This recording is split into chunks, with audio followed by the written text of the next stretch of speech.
অনলাইনে জিনিস ক্রয় করতে যাচ্ছেন তাহলে সাবধান। আপনার অর্ডার করা জিনিসের বদলে বাক্সের ভেতরে থাকছে না তো প্লাস্টিকের খেলনার জিনিস। ত্রিপুরার দক্ষিণ জেলার বিলোনিয়াতে এই ঘটনাটি ঘটেছে। বেলুনিয়া থানাধীন নেতাজি পল্লী এলাকার বাসিন্দা অরূপ দেব গত 5 থেকে 6 দিন আগে ফ্যাক্টরি টু কাস্টমার নামে অনলাইনে বিজ্ঞাপন দেখে লাঞ্চ বক্স অর্ডার করেন, যার মূল্য 1000 টাকা।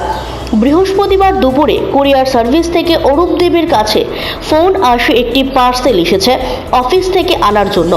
যথারীতি অরূপবাবু বনকর ফ্লিপকার্ট অফিস সংলগ্ন কুরিয়ার অফিসে ছুটে যান এবং সেখানে গিয়ে তিনি 1000 টাকা জমা করে পার্সেল হাতে নেন।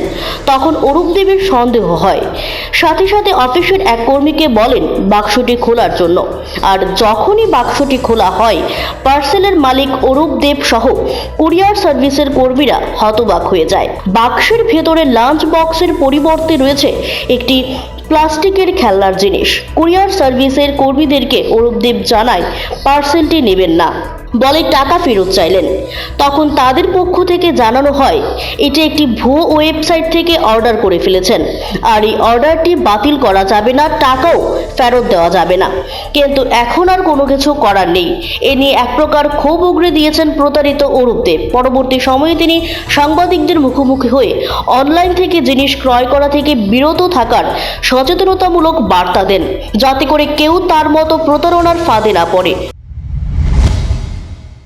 4-5 দিন আগে ফেসবুকে একটা লাঞ্চ বক্স অর্ডার করেছিলাম 999 টাকা। তো যথারীতি এটা গতকালকে ডেলিভারি হয়েছে বলে আমাকে একটা মেসেজ পেয়েছি, এবং আপনার কুরিয়ার সার্ভিসের মারফতে এটা যেটা এসেছে ভায়া ফ্লিপকার্ট।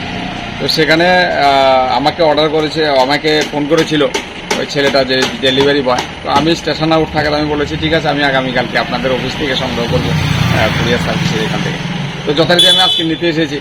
তো আমি ওনাদেরকে টাকাও পে করলাম, 1000 টাকা পে করার পর আমি ওনাদেরকে বলেছি আচ্ছা ঠিক আছে, জিনিসটা ঠিক আছে কিনা আপনারা একটু খুলে দেখান।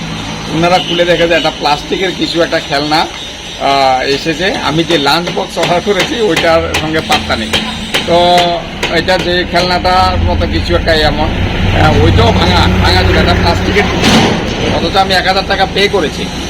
তো আমি সবার উদ্দেশ্যে একটা জিনিস অনুরোধ করব যে আমার মতো আপনারা এরকমভাবে ঠকবেন না, ফেসবুক থেকে কোনো কিছু অর্ডার করবেন না। আমরা বিশ্বাস করেছিলাম যে এটা বোধহয় ভালো কিছু, কিংবা ফেসবুক থেকে অর্ডার করেছিলাম, কিন্তু আজকে আমার একটা বিচিত্র অভিজ্ঞতা। ফেসবুকে আপনি বিজ্ঞাপন দেখেছিলেন নাকি? আমি ফেসবুকে যে সমস্ত বিজ্ঞাপনগুলি দেয় সেখানে দেখে অর্ডার করেছিলাম লাঞ্চ বক্স, অথচ লাঞ্চ বক্সের পরিবর্তে সেখানে আসলো প্লাস্টিকের একটা টুকরো।